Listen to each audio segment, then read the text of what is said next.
All right, so let's go ahead and talk about resources in Android. So what are resources? So if you look at the composition of our app, of our project here, we have at the top app, we have this manifest folder, which has manifest file, and we have this Java folder with a few folders inside. Okay, those are different packages. And we have this res package here, res folder. If you close, you see that we have, so you can actually open it, expand it, and make it smaller. Okay. Now notice there's a lot of things. There's a lot of different folders or different packages inside. So the first one I'm going to talk about is the Drawable folder here. What is Drawable folder here? For us, is empty, right? So a Drawable folder is where we add anything that can be drawn to a screen. So if we have, for instance, an image, we can actually, this is where we would put our images, PNGs, or any other format.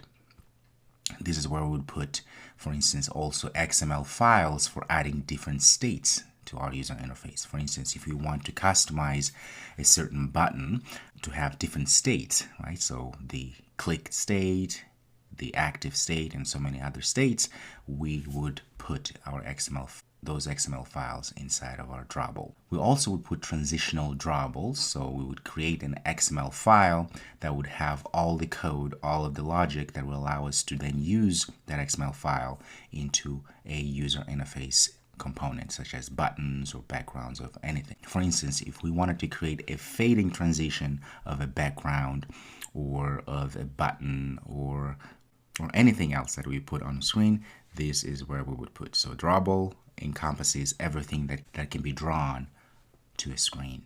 Next, we have this layout folder here. You've seen this before many times now.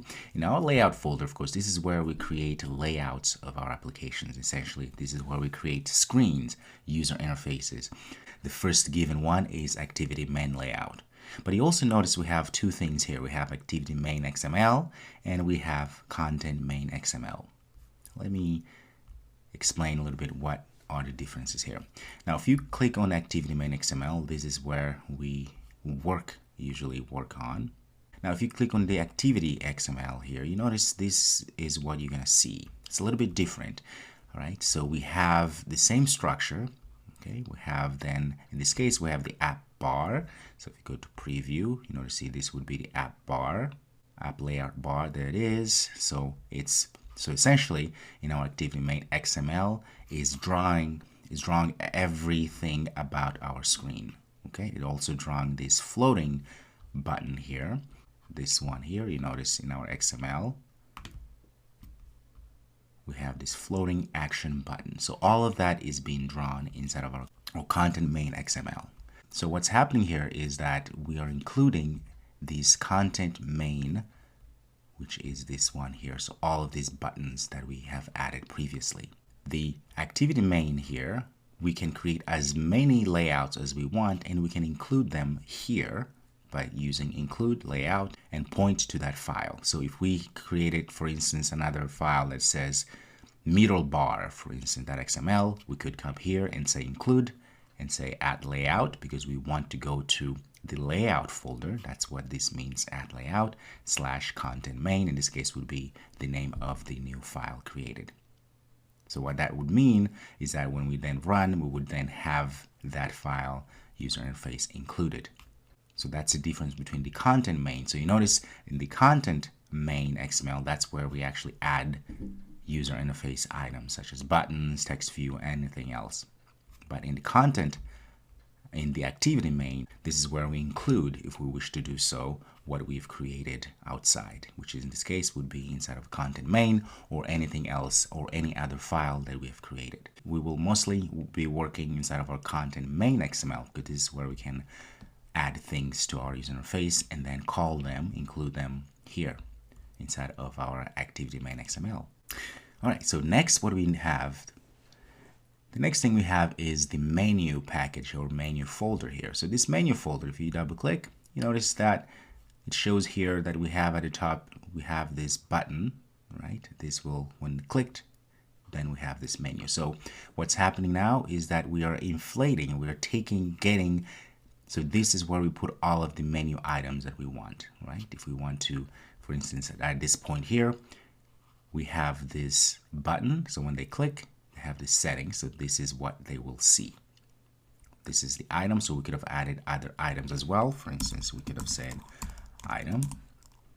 Notice there it is. We can say Android, I can say ID, give an ID of new ID, for instance. And say, let's give a title, new ID, okay? And we can give a show as to never. What this means is that it's not going to show here on the app bar, right? It's going to be hidden. It's only going to show once you click on the bottom when the application is running. So once this is clicked, this button here, then it's going to show as it is right now. Okay, so we can also say order and category, and let's put 9 as such. You notice now it shows first. If we put 900, you notice it shows at the bottom. Okay, so the bigger the number, the lesser the weight per se. Next, what we have here is Mipmap. So Mipmap, this is where we add our launcher icons. Okay, and you notice if you open one of them, you notice that we have double click, we have all of these icons that are created by the system. So we didn't create these are the default ones. But of course, once you are done creating your application, it's time to push it, it's time to publish it, you will create your own. But you also notice that we have this HDPI, MDPI, and all of these annotations here. What are those? We will talk about those at a later time, but all of these depend on density, because as you know, Android devices come with different screen densities.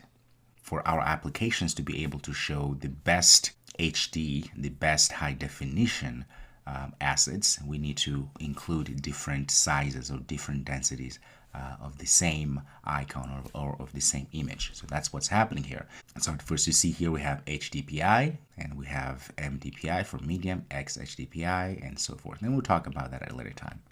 But just know that this inside here, this is where we put all of our launcher icons. And there's two folders, two packages here.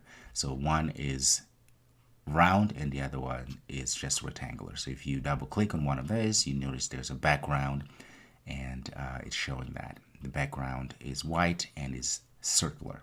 And the last one here we have is the values. Okay, inside of values we have a few things. Right, first thing we have is the colors. So if you click on the colors here, you notice that we're actually creating a resource and we having different colors. So these colors here were created were added when we created this application, this project.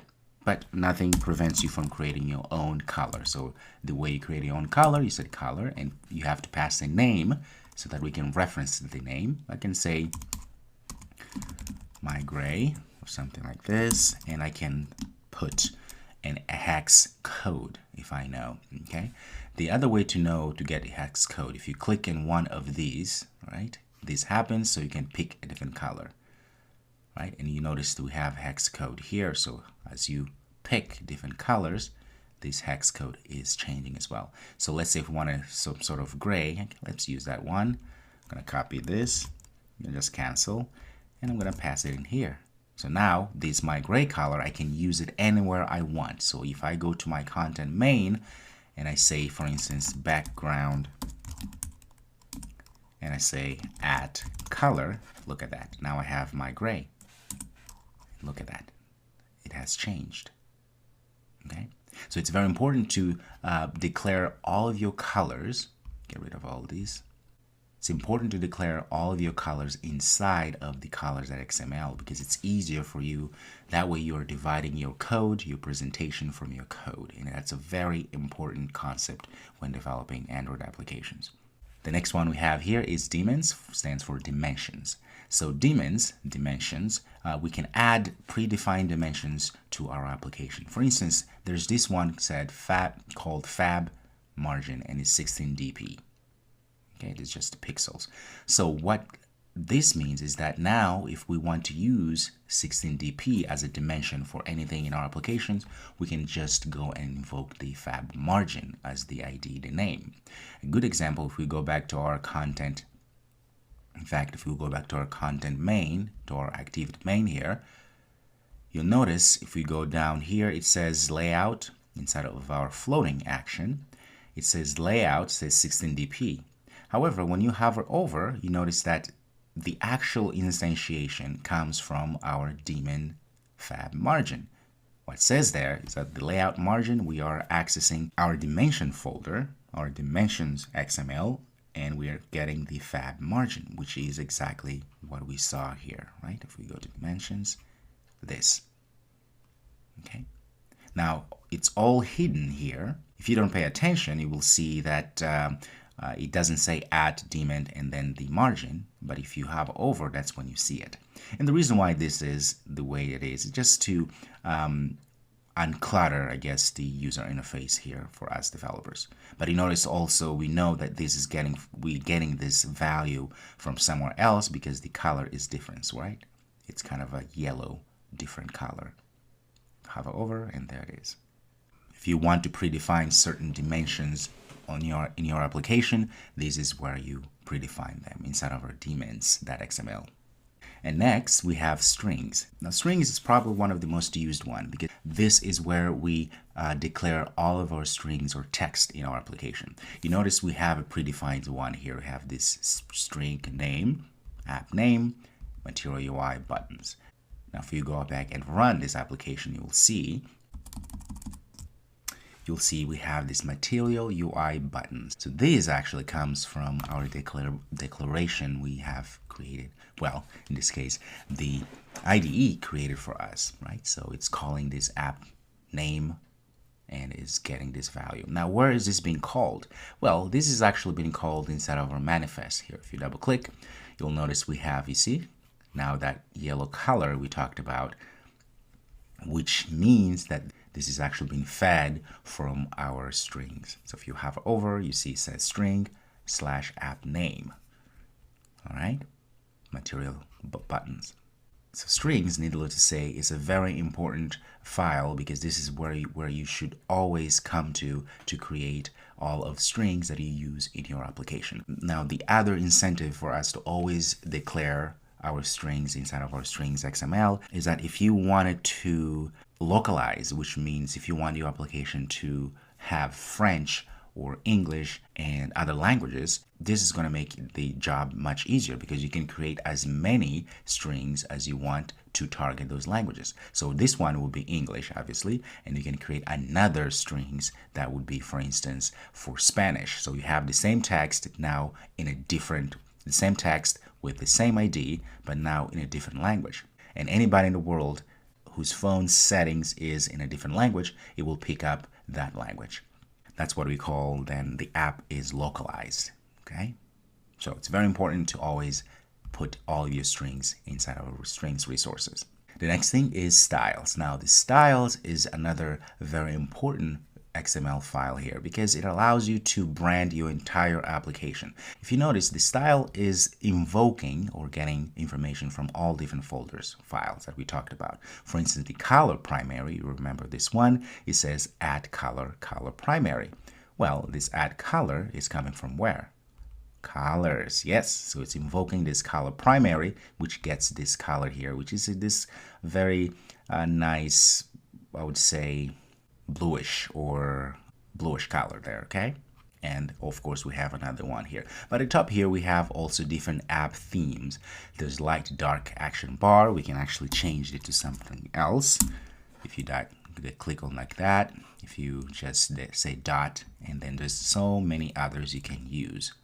Okay, there's this no action bar, there's dialogue, and so many others. Okay, we're gonna just keep it the way it was, but it's just to give you some ideas of things you can do. Okay, so there's so many things you can do here. The basic idea here is that the theme styles, the styles here allows us to change the look of our entire application. Okay, so everything will change color if we change here. And we'll look at this in more details at a later time. I just wanted to give you a background on all of these resource files that we have in our Android application here. All right, perfect. I'll see you in the next video.